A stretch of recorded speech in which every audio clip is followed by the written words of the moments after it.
Journée mondiale sans sac plastique, une journée célébrée chaque 3 juillet, une initiative mondiale qui vise à sensibiliser le public à l'impact néfaste des sacs plastiques sur l'environnement. Nous avons déjà en ligne Dr Christian Adjé. Christian Adjé, bonjour. Oui, bonjour Maurice. Toujours avec votre calme, votre sérénité dans votre voix. Comment va l'enseignant-chercheur, l'océanographe? Oui, bonjour Maurice, une fois encore, je vais bien. Et chez toi? Très bien, ça va. Nous parlons de l'écosystème, les écosystèmes marins en lien avec les sachets plastiques. Quel danger, Christian Adjé? Ok, comme tu l'as introduit, les sachets plastiques sont devenus un problème pour l'humanité, que ce soit sur la terre ou en milieu marin. Et comme tu le sais, je définis souvent la pollution marine par la mauvaise gestion de nos déchets depuis la maison. Et comme tu le sais également, la quantité de déchets dans nos déchets ménagers dépasse plus de 50% à la maison. Et quand nous les gérons mal depuis la maison, c'est que ça se retrouve en milieu marin. C'est-à-dire, dès que vous ne fermez pas, par exemple, votre poubelle, et finalement les déchets se remettent en l'air, et comme tu le sais, le sachet est souvent volatile, ça se retrouve en l'air grâce au vent ou à l'eau de ruissellement. Tous ces déchets se retrouvent en milieu marin. Et aujourd'hui, ça constitue un grand danger pour les animaux marins que nous avons. Vous allez voir parfois des dauphins, des baleines, ou même des tortues marines qui se retrouvent sur la plage parce que pour avoir ingurgité le sachet. Ah oui. Et comme le sachet n'est pas digestif, ça bloque l'intestin et finalement les animaux meurent et on les retrouve sur la plage. Vous voyez un peu déjà les conséquences sur le milieu marin. Oui. Donc, Maurice, voilà un peu comment je t'ai introduit les impacts des déchets plastiques en milieu marin. Vous êtes un enseignant-chercheur, vous êtes océanographe, vous ne pouvez pas faire cette lutte contre les sachets plastiques. Mais qu'est-ce qui fait que cette lutte ne prospère pas, docteur Christian Adjé? Oui, comme tu le sais, Maurice, notre pays, je vais dire que est comme un passoire parce que nous n'avons pas une seule frontière. Tout le pays, que ce soit de gauche à droite, de nord au sud, contact avec d'autres pays voisins. Donc, on ne peut pas contrôler tous les entrées. Et ce que je souhaite réellement au gouvernement, c'est de passer à l'interdiction pure et simple des sachets plastiques au Bénin, l'utilisation des sachets plastiques au Bénin. Parce que cette loi que nous avons prise en disant de ne pas importer les sachets non biodégradables, on n'arrive pas à contrôler. On n'arrive pas à contrôler. Vous allez à Dantopa, vous allez voir, plus de 80% des sachets utilisés sont non biodégradables. Donc, on ne peut pas contrôler cette loi. Donc, carrément, comme certains pays l'ont fait, il faut carrément passer à l'interdiction des sachets. Carrément passer à l'interdiction des sachets plastiques, mais aussi à la répression? Je pense que, comme je l'ai dit tantôt, on a essayé avec la répression, mais on n'a pas pu. On n'a pas pu. Si nous n'avons pas de seule frontière, et comment on peut passer réellement à la répression? Parce qu'on ne saura pas celui qui le fait rentrer. Et je suis actuellement à Savert, vers le centre du pays, ou même en allant dans le champ de quelqu'un, je peux rentrer au Nigeria. Vous allez dans le nord, vers Djougou, vous allez dans le champ, vous rentrez dans le Togo. Donc, comment on peut contrôler l'entrée et sortie des sachets plastiques?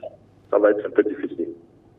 Alors, quel appel avez-vous à lancer en ce jour où l'on parle de journée sans sac plastique aux Béninois et pourquoi pas aux décideurs politiques, docteur Christian Adjé? Oui, à l'endroit de la population, je répète encore que c'est la mauvaise gestion des déchets ménagers depuis notre maison qui entraîne la pollution marine, qui envoie les sachets dans la mer. et les conséquences, je l'ai développé tantôt. Donc, je commence déjà par dire à tout un chacun de nous de commencer par gérer bien les sachets, les déchets à la maison. Je mets mes déchets dans une poubelle ne suffit pas. Il faut souvent s'assurer que la poubelle est bien fermée. Parce que dès que vous laissez la poubelle sur la terrasse et qu'un animal vient faire tomber cette poubelle, vous voyez que ça met encore en danger la population. Parce que les sachets se mettent du fait qu'ils ne sont pas lourds, le vent les prend et ça les amène. Donc, je demande à chacun de nous de vraiment bien gérer ces déchets depuis la maison et de bien fermer les poubelles jusqu'à ce que ceux qui font la collecte viennent les prendre.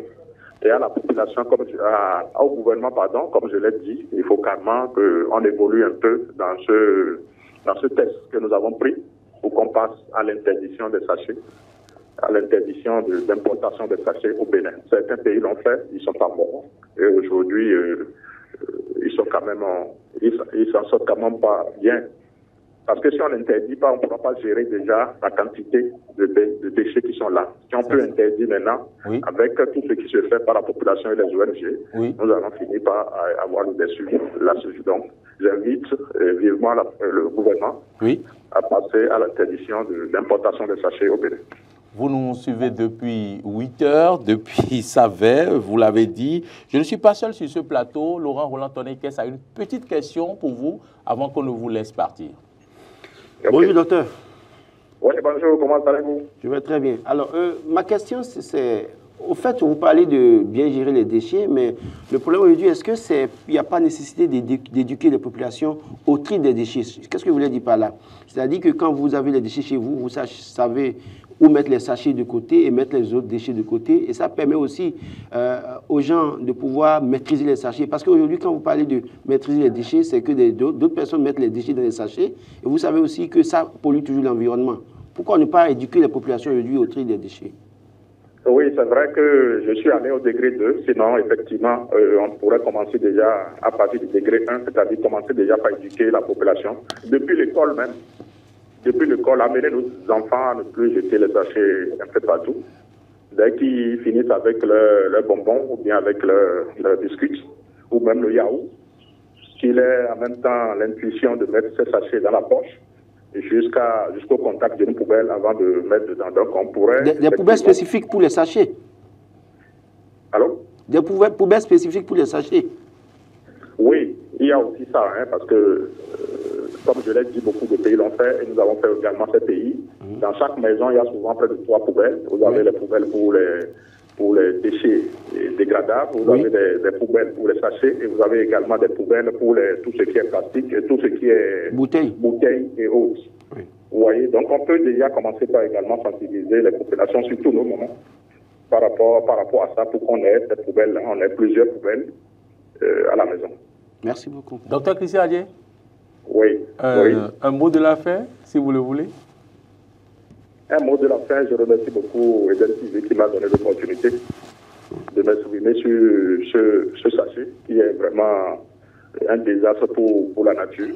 Un désastre. Je te remercie aussi et je remercie tous ceux qui sont sur le plateau avec toi. Merci Dr Christian Adjei. Merci pour votre disponibilité de tous les instants. Je vais rappeler que vous êtes océanographe, vous êtes enseignant-chercheur. Vous nous avez appelé depuis Savet. Malgré votre temps pour vos vacances, vous avez voulu quand même intervenir dans cette émission, en cette journée mondiale sans sachets plastiques. À bientôt, Dr Christian Adjei. Oui, Maurice, c'est moi qui te remercie. Merci et bonne journée. Merci, bonne journée. Laurent Roland-Tonekes, nous avons suivi avec attention l'enseignant-chercheur à l'université d'Abomey-Calavi.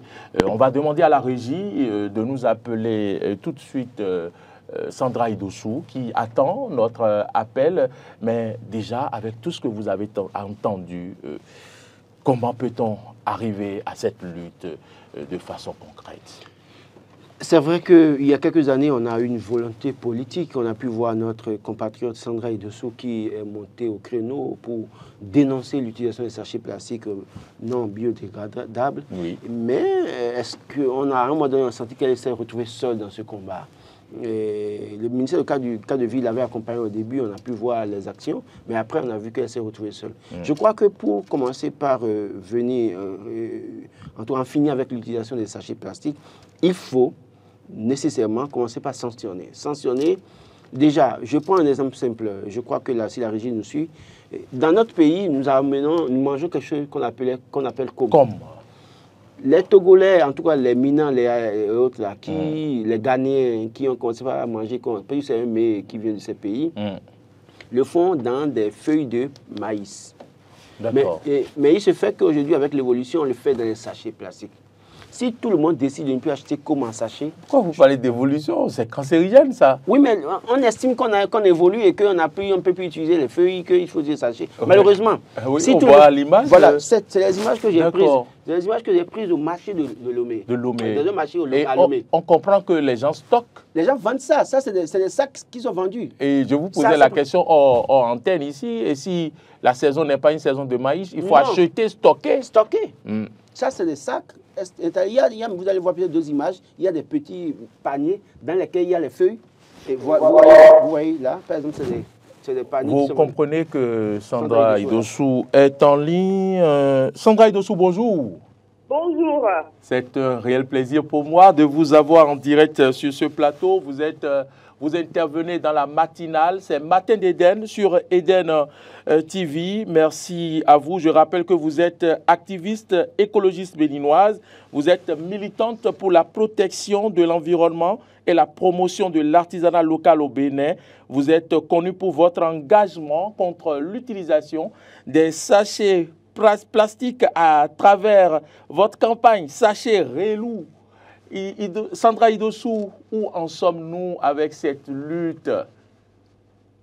Alors, d'abord, merci de m'appeler. C'est un réel plaisir d'intervenir en direct dans ce journal.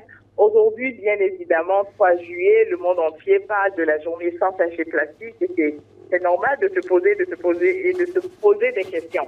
Où en sommes-nous aujourd'hui? C'est vrai que le Bénin a fait des pas en votant une loi qui interdit le sachet plastique.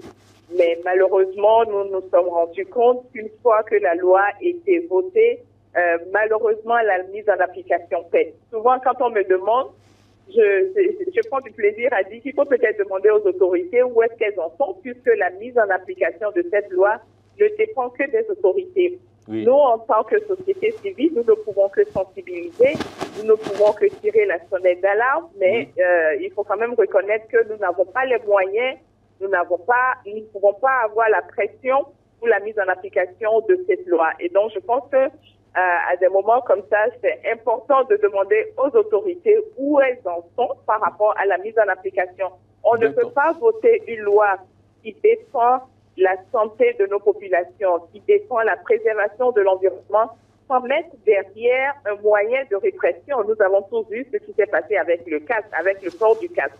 Même si c'est pour la sécurité de la population, il a fallu que ce soit imposé, qu'il y ait des policiers partout pour que par contrainte, les populations se mettent à porter le casque. Et donc aujourd'hui, il est important que le gouvernement béninois mette en application la répression et que les importateurs, les fabricants, les distributeurs de sachets plastiques puissent répondre devant la loi. Une fois que ceci sera mis en place, on va voir que dans les quartiers, dans les marchés, petit à petit, le sachet plastique disparaît parce qu'il faut reconnaître que nous avons des alternatives.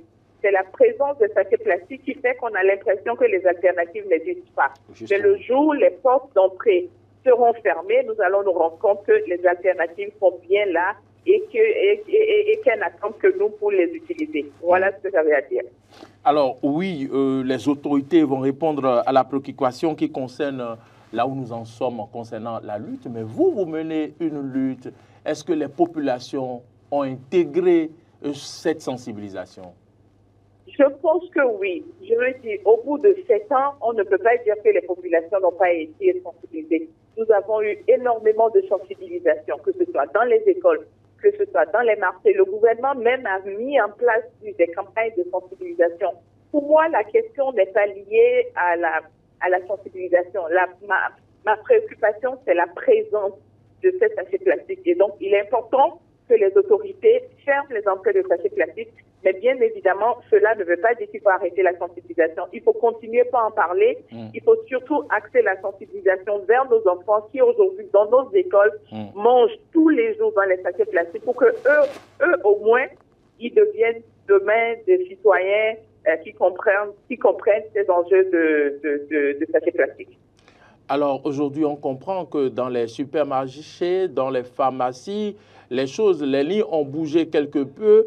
Dans les marchés et dans certaines boutiques, ce n'est pas encore le cas. Est-ce qu'on ne peut pas réorienter cette façon de sensibiliser la population, Sandra Idossou? Alors, c'est vrai de le remarquer parce que c'est de gros efforts qui ont été faits à ce niveau-là. Mais vous savez ce qui s'est passé? C'est parce qu'au moment où la loi a été votée, les gens savaient qu'il y avait de la répression. Sauf qu'il y avait des amendes fortes, personne ne voulait payer ces amendes. Et donc, malheureusement ou heureusement, ça a mené les supermarchés, en tout cas les grandes surfaces, à adopter ces comportements ou en tout cas ces alternatives. Donc, aujourd'hui, ces efforts qui sont faits, c'est parce que ces institutions, ces sociétés avaient peur de la répression. Aujourd'hui, c'est parce que beaucoup se disent, bon, il n'y aura pas de répression, donc évidemment, les sachets continuent pas à être déversés. Le jour où on va commencer par arrêter, par donner des amendes aux importateurs et aux fabricants et même aux distributeurs, vous allez voir que le sachet va disparaître au Bénin. Je ne suis pas seul sur ce plateau. Laurent Roland-Tonné-Ikes a une petite question pour vous avant qu'on ne vous laisse partir puisque vous êtes dans un atelier. Madame Sandra Idossou, bonjour. Bonjour.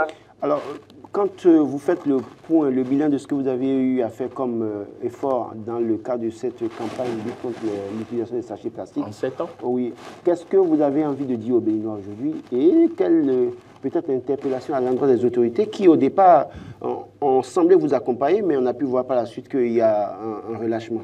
En guise de votre mot de la fin. Bon, alors, je suis désolée, je ne vous entends pas. Je n'ai pas entendu la question. Je dis, quand vous faites le bilan aujourd'hui, qu'est-ce que vous avez envie de dire aux Béninois? Et puis en dehors de ça, je voudrais surtout dire aux populations que quand on parle de santé, c'est une obligation, c'est une responsabilité personnelle.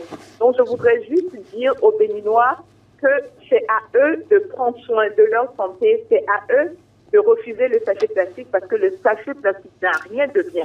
Et donc, mon message par rapport à la population, c'est tout simplement sachet réécoué parce que le sachet est une malédiction et le sachet va leur causer beaucoup de tort. Et ça, c'est une responsabilité individuelle que chacun peut prendre. Et donc, j'invite les Béninois aujourd'hui à dire non au sachet plastique et à adopter des comportements plus responsables.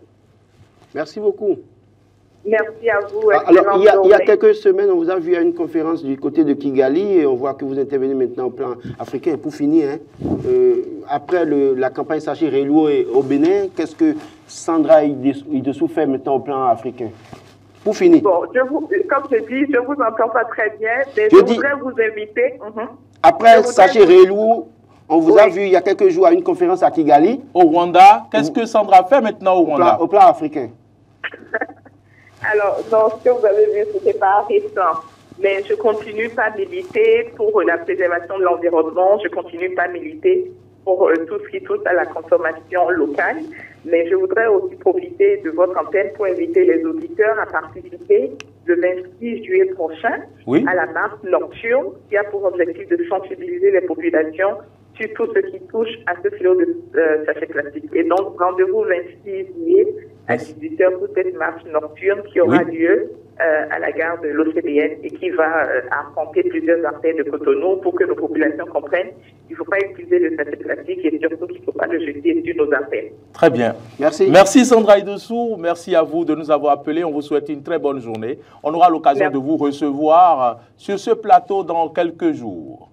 Avec grand plaisir. Merci à vous. Excellente journée. Excellente journée, Sandra Idossou. Laurent Roland-Tonné-Ikes, vous avez suivi ces intervenants une marche nocturne, oui, pour une fois encore appeler les gens à lutter contre les sachets plastiques. J'espère qu'on aura l'occasion de participer à cette marche.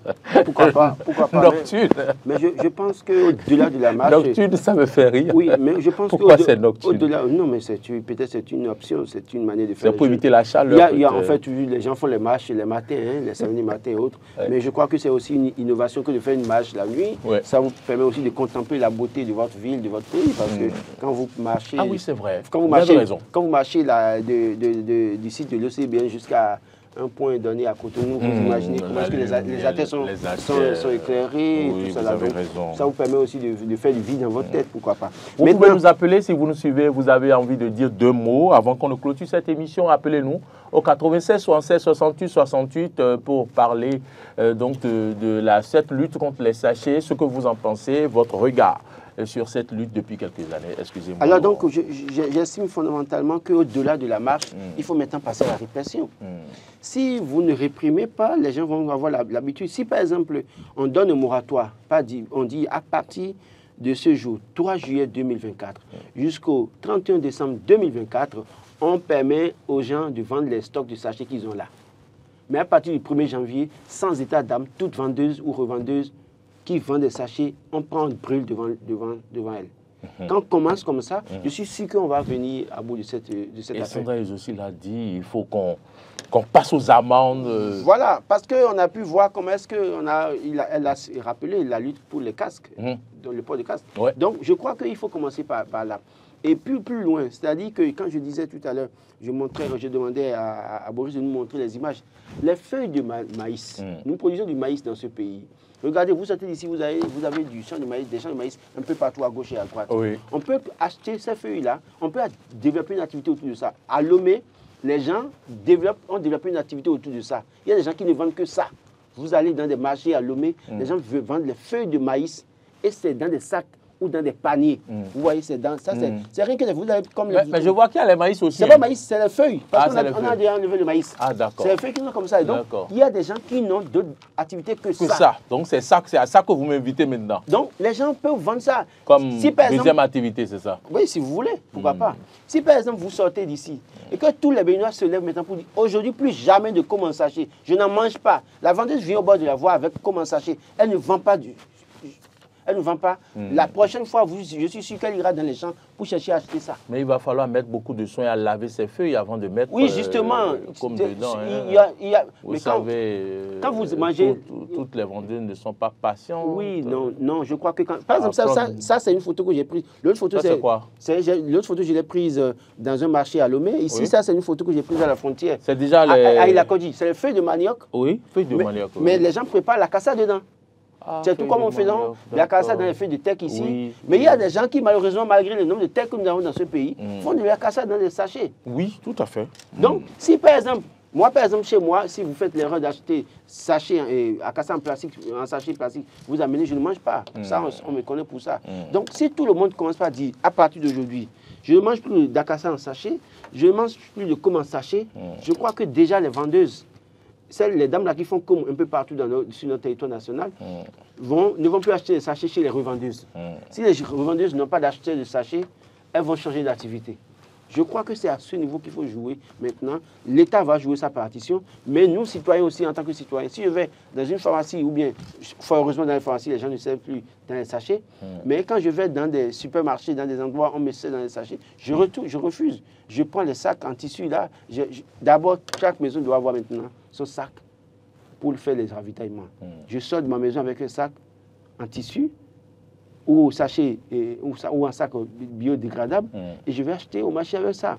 Je vais au marché, la bonne dame me vend du poisson dans du sachet. Je lui dis, madame, non, je refuse. Si nous commençons comme ça, ceux qui vendent ou celles qui vendent des sachets vont perdre de la clientèle. Une fois qu'elles ne vont pas vendre les sachets pendant une période, elles vont devoir alors arrêter la commercialisation. Donc c'est à ce niveau qu'il faut jouer. Journée mondiale sans sacs plastiques, que dit de la lutte contre les sacs plastiques au Bénin? Je le disais tantôt, vous pourrez nous appeler au 96 76 68 68 pour intervenir, pour nous dire ce que vous pensez. Qu'est-ce qui n'a pas marché selon vous? Vous avez suivi les personnes ressources qui sont intervenues dans cette émission. en ce qui concerne d'une part les écosystèmes marins avec des propositions, mais également avec cette lutte contre les sachets plastiques initiée par Sandra Idossou. On parle de sachets relous et vous aussi, vous avez votre mot à dire certainement. Appelez-nous au 96 76 68 68 avant qu'on ne clôture cette émission. C'est dans exactement 4 minutes. Laurent Roland Tonnerre-Ikes, aujourd'hui, moi, personnellement, j'ai un comportement. Il y a quelqu'un en ligne? Aujourd'hui, j'ai un comportement, je ne prends plus de sachets. Je n'achète plus dans les sachets. Oui, c'est une bonne habitude. C'est une bonne habitude. Il faut que tout le monde commence par développer cette habitude. Quand vous allez quelque part, les gens vous servent des choses dans le sachet, vous refusez purement et simplement. Et ça veut dire que quoi? Quand vous voulez refuser le sachet, vous sortez de votre maison avec un sac. Vous achetez dans le sac. Parce que vous ne pouvez pas acheter dans la main quand même. Donc quand on commence comme ça, je crois que ça va décourager ceux qui vendent des sachets. Et n'oubliez pas que derrière cette affaire de vente de sachets, il y a des gros bonnets. Ah oui. Il y a des gros bonnets qui peut-être, à la limite, peuvent être intouchables. Et y a-t-il pas des industries qui produisent du sachet par hasard au Bénin? Bon, j'ai eu vent d'une unité qui produirait des sachets au Bénin, mais pas pour autre détail sur cette unité. Mais toujours est-il que je continue de dire, en dehors de l'importation frauduleuse des sachets, il y a bien des couloirs où certaines autorités, certainement, ne manquent pas d'informations. Et quand vous imaginez, moi j'assimile cette affaire de lutte contre les sachets plastiques à la loi sur le tabagisme. Vous vous rappelez de cette loi qui a été votée? Et en tout cas, j'avais participé à l'atelier qui a sensibilisé les députés sur la question à l'hôtel à grand propos. Et après, la loi a été votée. Mais où en sommes-nous avec la loi aujourd'hui? Parce que derrière la loi, il est même précisé que dans les environs de 500 mètres d'une école, on ne doit pas vendre des gens, voir des gens vendre des cigarettes, on doit décourager l'importation et La loi est votée depuis. Ça veut dire que quoi? Nous avons un problème de l'applicabilité, de la mise en œuvre des lois. Non, dans tout secteur, quand il y a des bonnets derrière, c'est facile d'appliquer, c'est difficile d'appliquer. Ah oui? Cherchez. Quand il y a des gros bonnets derrière, c'est souvent difficile d'appliquer. Donc, moi, j'interpelle nos gouvernants qui essaient de jouer leur partition pleinement, qu'on sache que la volonté politique est une volonté, en tout cas la volonté politique y est et qu'on veut aller vraiment au bout. Autrement, quand on vote les lois et qu'on a du mal à appliquer, alors il y a matière à se poser des questions, à se dire, mais pourquoi est-ce que vous votez alors les lois? Autant mieux ne pas voter les lois, si vous votez les lois que vous ne pouvez pas les appliquer. Donc c'est à ce niveau que tout se joue. Je crois que les politiques doivent aller au bout de leur lutte, nous montrer clairement qu'ils sont décidés à en finir avec, comme vous appelez, cette lutte. Et puis après, les acteurs citoyens que nous sommes devront aussi prendre nos responsabilités et dès maintenant dire, écoutez, à partir d'aujourd'hui, je ne mange plus en sachet. Je vais quelque part pour acheter du riz, je vais sortir pour acheter du riz dehors. Il y a les plats, les emportés, comme vous appelez, vous achetez dedans. Il y en a, vous les voyez devant les vendeuses, prendre de la bouillie dans les sachets, ce que je dis, ça interpelle certainement des gens chez nous ici. La bouillie dans les sachets, évitons ça. D'abord, on se rend malade et après, nous polluons l'environnement. Merci à toutes et à tous. On a reçu beaucoup de messages, beaucoup de gens nous ont suivis. Oui, les réactions sur les plateformes modestes ont répondu certainement qu'il n'y a pas eu de réaction. Laurent Roland Tonnerre-Ikes, merci pour toute votre contribution. Merci à la réalisation conduite par Boris Adanho, alias Dr Boris. Et de l'autre côté, au son, c'est Emmanuel à la diffusion. C'est bien sûr notre ami Martin Toïsset. Et pour ce qui concerne les plateformes, c'est Modeste Mondé-Conduit. Merci à toutes et à tous pour l'attention accordée pendant 1 heure de temps, 1h30 j'allais dire. Merci à tous ceux qui ont accepté d'intervenir sur cette émission. Nous allons continuer parfait chaque jour, un peu plus, donner le meilleur de nous-mêmes. Bonne suite de nos programmes, bonne journée à toutes et à tous, et à demain avec Ahmed Arekwa.